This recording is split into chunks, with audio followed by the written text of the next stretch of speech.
प्रिय दर्शक भाई भौणी मानू हार्दिक अभिनंदन जनाई आसतु उत्तर प्रदेश राज्यर पुण्यभूमि गोकुल बा गोपपुर बुलीजा।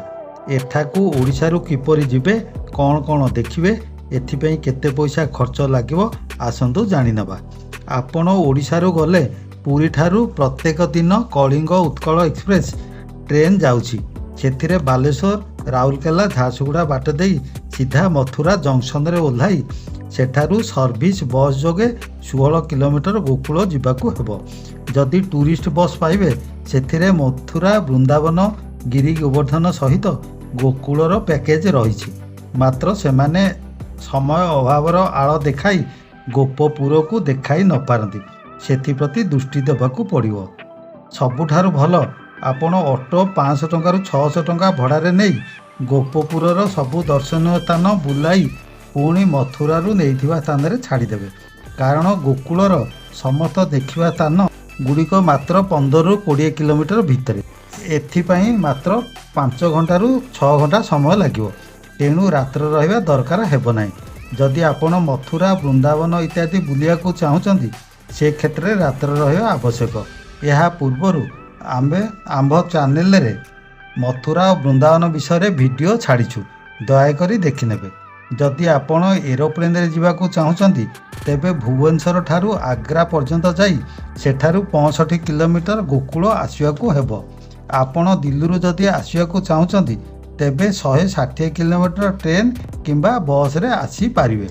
गोपपुर हेउछि 5000 वर्ष तलर पुराणा पवित्र देवभूमि। भगवान श्रीकृष्णकर बाल्यकालर निवास स्थली।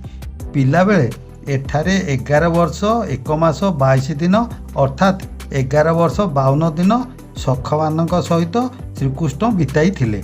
प्रथमे गोकुलर प्रवेश पथरे पतितपावन कुंड देखिबाकू पाइबे।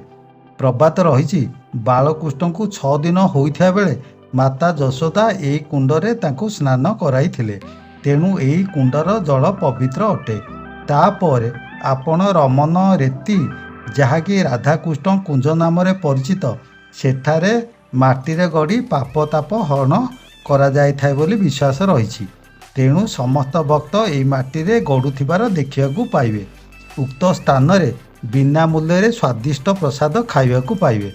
एही कुंज निकटरे प्राय 400 रु ऊर्ध्व रहुथिबा डियर पार्क देखिबाकू पाइबे। विशेषतः हेउछि एठारे कला रंगर हरिण देखिबाकू मिलिथाय। तापरे 2 किलोमीटर गला परे नंद भवन देखिबाकू जिबे। एठारे श्रीकृष्ण पिला बेले पिता नंद महाराजा और माता यशोदा सहित रहुथिले। बड़ भाई बलराम सहित गली मानकरे खेलकूद करने सहित लहुणी चोराई एई गली रे लुचि जाउथिले। एही नंद भवनटी 84 खुंब उपरे निर्मित। प्रत्येक खुंबरे बाल्यकालर निपुण चित्र देखिबाकू पाइबे। तापरे एही भवन निकटरे गर्भगृह देखिबाकू जिबे।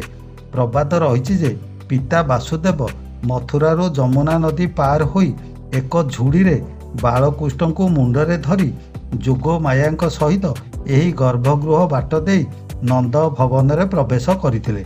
तापरे आपण 2 किलोमीटर जाई ब्रह्मांड घाट देखिबाकू जिबे। एठारे बालकृष्ण जमुना नदी कूलरे माटी खाउथिले। तेणु एही स्थान रे माटीर लड़ुगोपाल विग्रह हेउछि।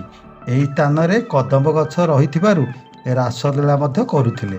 एही माटी टिके हलदिया रंग देखा जाउथिबारु ताहा टीका तिलक भावे व्यवहार करा जाई थाए। प्रबाद रही बालकृष्ण माटी खाउथिबा समय रे माता यशोदा पाटीरू माटी बाहर करुथिबा समय रे पाटी भितरे विश्व ब्रह्मांड देखि चकित होई जाइथिले। तापरे आपण 8 किलोमीटर जाई बलराम को गाँ को देखिनेबे। एठारे दाऊदी मंदिर दर्शन करिवे। एठारे जन्माष्टमी होली राधाष्टमी रे बहुत भक्त भीड़ देखा जाई थाए। मात्र एठाकू वर्ष सारा दैनिक हजार हजार भक्त दर्शन करियाकू आसी थांती। एहार पाखरे 4 गोटी गोशाला रही। एठारे पाखापाखि 10,000 रु ऊर्ध्व गोरु रहुछंती। तेणु उक्त स्थान रे क्षीर माखन दही खुआ इत्यादि बहुल परिमाण रे पाई पारिबे। एही मधुबन रे श्रीकृष्ण सखा मानक सहित ବଂଶୀ ବଜାଇ ଗାଈ ଚରାଉଥିଲେ। ଏଠାରେ ସୁଧା ମଠ ଦେଖିନେବେ। ଆପଣ ନନ୍ଦମହଲକୁ ଯିବା ପୂର୍ବରୁ କ୍ୟାମେରା ଜୋତା ବାହାରେ ରଖିବାକୁ ପଡ଼ିବ। ଏହି ମହଲକୁ ପ୍ରବେଶ କରିବା ପୂର୍ବରୁ ବାମ ପାର୍ଶ୍ୱରେ ପୂତନା ରାକ୍ଷାସୀର ପ୍ରତିମୂର୍ତ୍ତି ଦେଖିବାକୁ ପାଇବେ। ପୂତନା ରାକ୍ଷାସୀ ଗୋପୀ ରୂପରେ ଆସି ଶ୍ରୀକୃଷ୍ଣଙ୍କ ହାତରେ ବଦ୍ଧ ହେବା ପରେ ମୋକ୍ଷ ପ୍ରାପ୍ତି ହୋଇଥିଲା। ଏହି ବଜାରରେ ବହୁଳ ପରିମାଣରେ ମାଖନ, ଦହି, ପେଡ଼ା, ଲଡ଼ୁଗୋପାଳ ଖାଇବାକୁ ପାଇବେ। ମଥୁରା, ବୃନ୍ଦାବନ, ଗୋକୁଳ ଓ ଗିରି ଗୋବର୍ଦ୍ଧନକୁ ନେଇ ବ୍ରଜଭୂମି ବୋଲି କୁହାଯାଇଥାଏ। ତାପରେ ଉଖଳବନ ଦେଖିବାକୁ ଯିବେ। ସେଠାରେ ମାତା ଯଶୋଦା ଲହୁଣୀ ଚୋରି ଅଭିଯୋଗରେ ବାଳକୃଷ୍ଣଙ୍କୁ ଖୁଣ୍ଟରେ ବାନ୍ଧି ରଖୁଥିଲେ। ତାପରେ ଚିନ୍ତାହରଣ ମନ୍ଦିର ଦର୍ଶନ କରିବାକୁ ଯିବେ। ପ୍ରବାଦ ରହିଛି ଯେ ପ୍ରଭୁ ମହାଦେବ ବାଳକୃଷ୍ଣଙ୍କୁ ଦର୍ଶନ କରିବାକୁ ସ୍ୱର୍ଗରୁ ଗୋକୁଳକୁ ଆସିଥିଲେ। ମାତ୍ର ଯଶୋଦା ତାଙ୍କର ଏହି ବେଶଭୂଷା ଦେଖି ଭୟ କରି ଶ୍ରୀକୃଷ୍ଣଙ୍କୁ ଲୁଚାଇ ଦେଇଥିଲେ।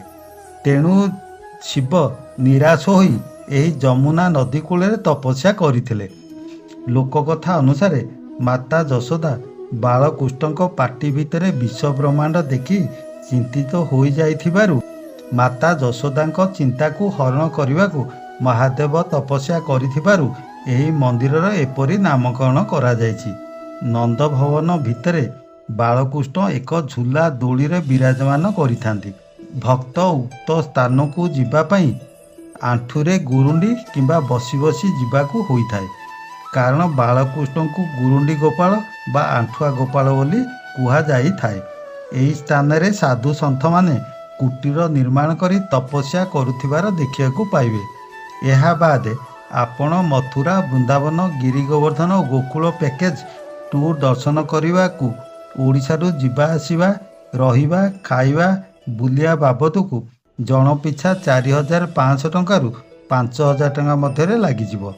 ଆପଣ ଗାଁକୁ ଫେରିବା ବେଳେ ସାଙ୍ଗରେ ମାଖନ ଓ ପେଡ଼ା ଆଣିବାକୁ ଭୁଲିବେ ନାହିଁ। ଆପଣ ଗାଁରେ ପହଞ୍ଚିଲା ପରେ ବୁଲୁ ସାହୁ ଓଡ଼ିଆ ଟୁର୍ ଗାଇଡ଼କୁ ସବସ୍କ୍ରାଇବ୍ କରିବାକୁ ପଛଘୁଞ୍ଚା ଦେବେ ନାହିଁ। ପ୍ରଭୁ ଶ୍ରୀକୃଷ୍ଣ, ପ୍ରଭୁ ଜଗନ୍ନାଥ ଆପଣଙ୍କ ମନସ୍କାମନା ପୂରଣ କରିବା ସହିତ ବ୍ରଜଭୂମି ଦର୍ଶନକୁ ମଙ୍ଗଳମୟ କରାଇବେ। ଜୟ ଶ୍ରୀ ରାଧେକୃଷ୍ଣ, ଜୟ ଶ୍ରୀ ଜଗନ୍ନାଥ। ଅଶେଷ ଅଶେଷ ଧନ୍ୟବାଦ। ନମସ୍କାର।